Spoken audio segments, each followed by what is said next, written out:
Saheed Kareem ti rugi oyin o, èyí lohun tó tún ṣe. Ogunubi Mubarak Adékúnlé dàwátì ní ìpínlẹ̀ Ogun ní Ṣàgámù. Ẹni tó bá rí kó pè sórí aago yìí. Ẹgbẹ́ NUT ti fòpin sí ìyanṣẹ́lódì ní ìpínlẹ̀ Ọ̀yọ́. Àwọn jàǹdùkú kan tún ṣe ìkọlù ní òpópónà Ṣàgámù síbí ní o. Abirú kí ni ká ti pe eléyìí báyìí? Àwọn ológun tí wọ́n ti ṣẹ̀gbà sẹ́nu iṣẹ́ fipá bá àwọn ọmọ iléèwé lò pọ̀ ní ìlú Òṣogbo. Ẹ má ṣì mí gbọ́ o, àwọn alákàrà, alágbàdo àti oníkúlíkúlí nìkan kọ́ la fẹ́ fún ní owó o. Gbogbo àwọn olókoòwò kéékèèké náà láǹfààní sí owó ìrànwọ́ tá a fẹ́ fún wọn. Rẹ̀mí Tinubu ló sọ bẹ́ẹ̀. Ọ̀nà tá a lè gbà rẹ́yìn àwọn agbésùmòmí ni wípé yálà kí ìjọba ó pa wọ́n run àbí kí wọ́n lọ bẹ̀ wọ́n o. Ọmoyele Sowore ló sọ bẹ́ẹ̀. Ẹ gbọ́, ṣé lóòótọ́ ni ìròyìn tó sọ wípé wọ́n ti mú àdínkù bá iye tí wọ́n ń ta afẹ́fẹ́ gáàsì ìdáná? Ṣóhun táwọn jàǹdùkú olóṣèlú yìí ṣe tún bójúmu báyìí? Ó ti tó ọjọ́ mélòó táwọn jàǹdùkú olóṣèlú kan ti ń ṣe àṣemáṣe ní ìpínlẹ̀ Ọ̀ṣun o. Ohun tá a gbọ́ ni pé ọ̀gbẹ́ni kan tóun náà wà lára àwọn jàǹdùkú olóṣèlú ní ìpínlẹ̀ Ọ̀ṣun, Saheed Kareem, òun ló yìnbọn pa ọmọ ọdún 14 ní ìlú Ìlobù ní ìpínlẹ̀ náà. Àmọ́ ṣá, ọwọ́ àwọn ọlọ́pàá ti padà tẹ́ kọmíṣánná ọlọ́pàá ìpínlẹ̀ náà Ibrahim Gbótọ́. Òun ló fi ojú ijú pẹ̀lú ọmọkùnrin Kareem yìí tí ìnagijẹ rẹ̀ jẹ́ Tàǹfíàní. Òun ló tún yìnbọn pa ọmọ ọdún 14 yìí o. Àwọn aráàlú ló gbé fọ́nrán náà jáde, ṣùgbọ́n níṣe ló kọ̀ jálẹ̀ pé òun kọ́ lòun pa ò. Ìṣẹ̀lẹ̀ náà sì ti wáyé láti ọjọ́ 21 oṣù kẹfà ọdún tí a wà yìí. Kọmíṣánná náà sì ti ṣe ìkìlọ̀ fún gbogbo àwọn olóṣèlú tó ń lu àwọn jàǹdùkú nípínlẹ̀ náà láti tọwọ́ ọmọ wọn bọṣọ kí wọ́n bá ṣe kan ìdí nínú iyọ̀. Ó ní òun fẹ́ kí wọ́n mọ̀ wípé àsìkò ẹlẹ́gẹ́ ni wọ́n wà yìí o. Wọ́n sì rọ gbogbo àwọn olóṣèlú náà wípé kí wọ́n jẹ́ kí àlàáfíà ìjọba ní ìpínlẹ̀ Ọ̀ṣun, kí wọ́n sì dẹ́kun láti máa kó nǹkan ìjà fún àwọn jàǹdùkú kí wọ́n bá ṣe fojú winá òfin. Ó sì fi dá àwọn aráàlú lójú wípé kí wọ́n fi ọkàn balẹ̀ pé ọwọ́ máa tó tẹ gbogbo àwọn tó kù láìpẹ́ láì jìnnà.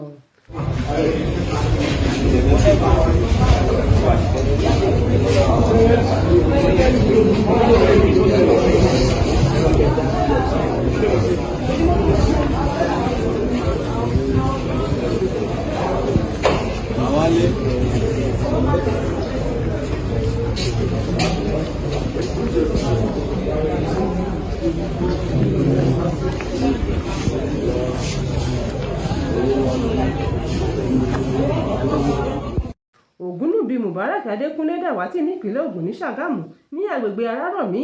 Ọmọkùnrin náà jẹ́ ẹni ọdún 17 tó dàwátì lójijì. Àwọn aráàlú sì ti bara jẹ́ lórí ìṣẹ̀lẹ̀ yìí. Wọ́n sì ti fi nọ́mbà ìpè bàbá rẹ̀ sílẹ̀ fún ẹnikẹ́ni tó bá bá wọn rí. Nọ́mbà bàbá rẹ̀ náà tí wọ́n fi sílẹ̀ ní 08062883496. Ó ti ṣẹlẹ̀ o.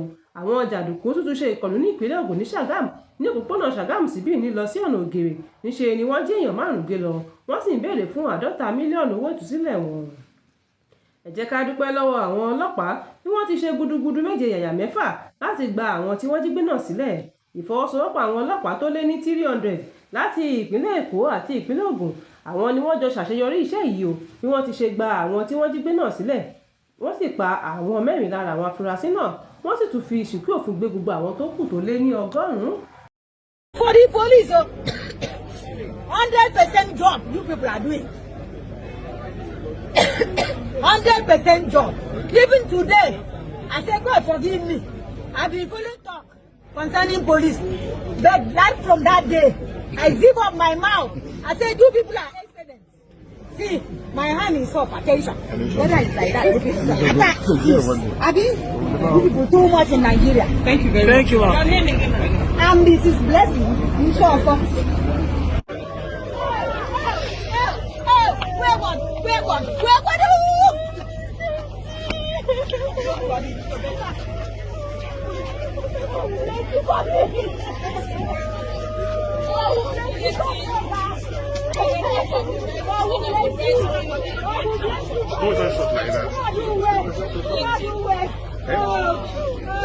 See, mommy, don't die. See the bullet. Where is in my hand? No. I very too much. Not because of digging. They won't remove me to themselves. This man go on. I just finished my prayer. She's not up 10 minutes after that prayer. That we just started gunshots from the express toward that bush. But what George discovered that those guys that they kidnapped us, they started running away. Nigeria police has come to our rescue. That they are the one that came to our rescue. They started crawling towards the point we are hearing a voice of Nigeria police force.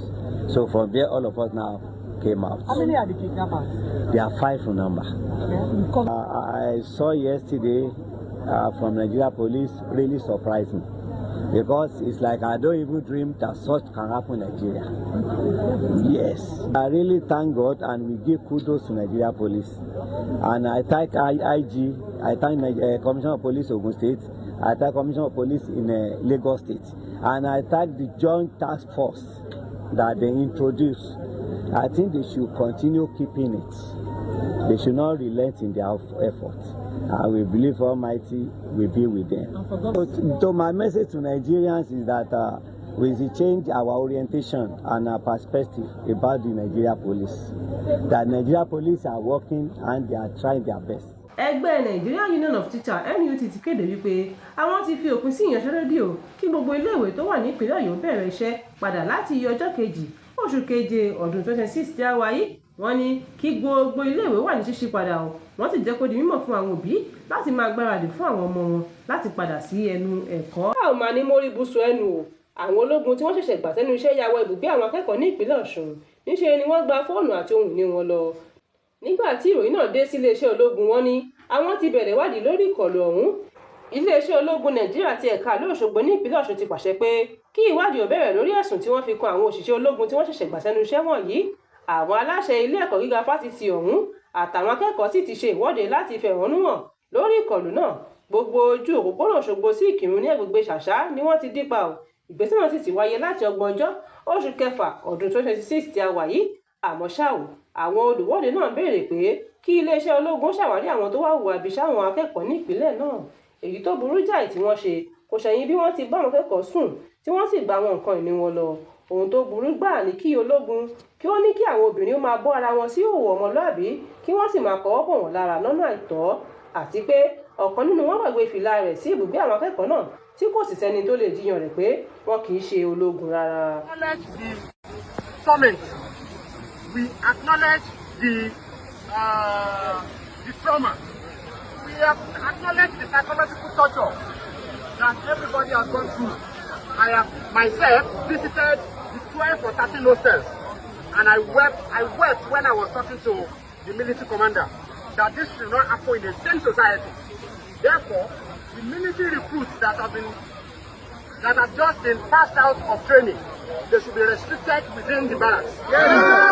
University sources indicate over 20 victims have been identified, with some receiving medical treatment. In a strongly worded statement, the Vice-Chancellor of UNIOSUN, Professor Clement Adeboye, condemned the attack, describing it as a betrayal by those tasked with protecting citizens. One female student, speaking to reporters while visibly emotional, recounted the terror of the invasion and called for justice. A student of Osun State University. I was in my hostel cooking when I noticed they were around. Later, everything died down and we started hearing noise again. They started burning their toys. They started putting their toys in my room. And I was like, who is there and why are you doing this? The next thing, they asked me to open my door. I opened the door and it was like, it was like, well, how many are that we are inside? How many are we inside the room? And I was like, yeah, to my roommate was not around. Then I'm the only one inside the room. He pinned me to my room's toilet door. Pinned me to the door, and he was like, I'm going to like it that I should not shout. That is anything that is done, I should not shout. And I was like, issue, please. I had to look for a way to get out of his room and move to the door. Moving to the door, I was like, he should move out. And he said, did I want to close the door? That I should close it. One of them came in, his colleague, one of them came in with him and was like, I should calm down. That I would like it, I should not shout.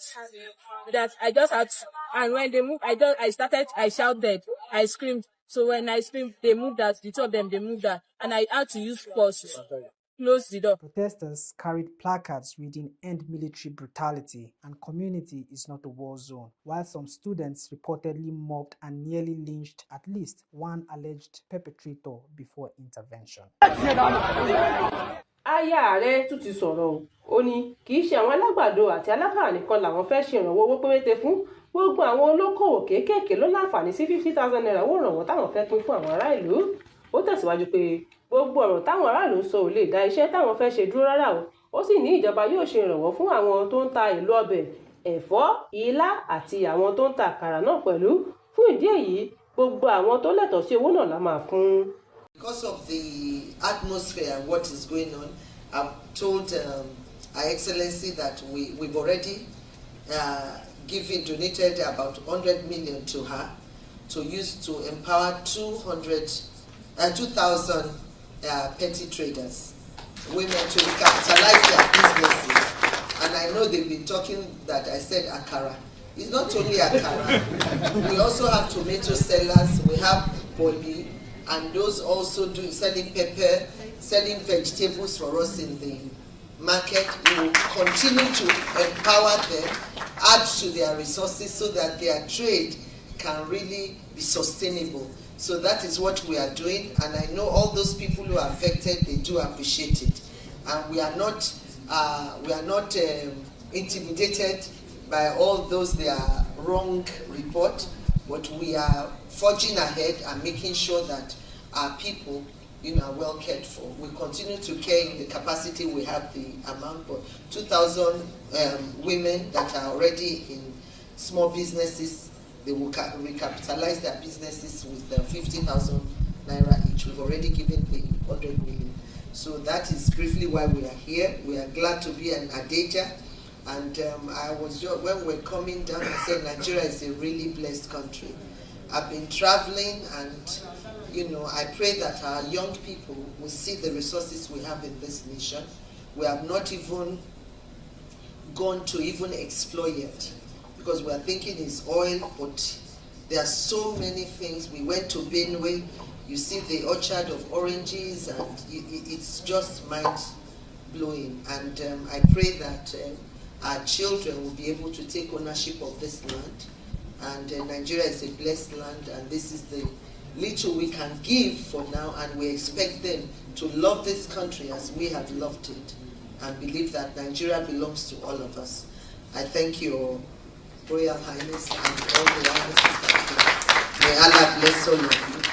Ọ̀nà kan ṣoṣo tá a lè gbà fi rẹ́yìn àwọn agbésùmòmí ni wípé yálà kí ìjọba ó bẹ̀ wọ́n àbí kí wọ́n pa wọ́n run. Omoyele Sowore ló sọ bẹ́ẹ̀. Ajàfẹ́tọ̀ọ́ ọmọ ènìyàn ni tó tún jẹ́ olùdíje sí ipò ààrẹ lọ́dún 2027 ti sọ̀rọ̀ lórí ìgbésùmòmí o. Ó tẹ̀síwájú pé tẹ́ẹ̀bà gbàgbé rí pé Gumi tó ń sọ̀rọ̀ lórí àwọn agbésùmòmí ní gbogbo ìgbà ó mọ ohun tó ń ṣe, nítorí ohun tó ṣókùnkùn sí àwọn ará ìlú kedere ní lójú ìjọba o. Ọ̀nà tá a ti lè gbà fi rẹ́yìn àwọn agbésùmòmí náà ni yálà kí ìjọba ó pa wọ́n run àbí kí wọ́n lọ bẹ̀ wọ́n gidigidi. Ṣùgbọ́n láì ṣe èyí, ewu ń bẹ lóko lóńgẹ. Ṣé lóòótọ́ ni ìròyìn tó sọ wípé wọ́n ti mú àdínkù bá gáàsì ìdáná láti orí 2004 sí orí 1,100 naira?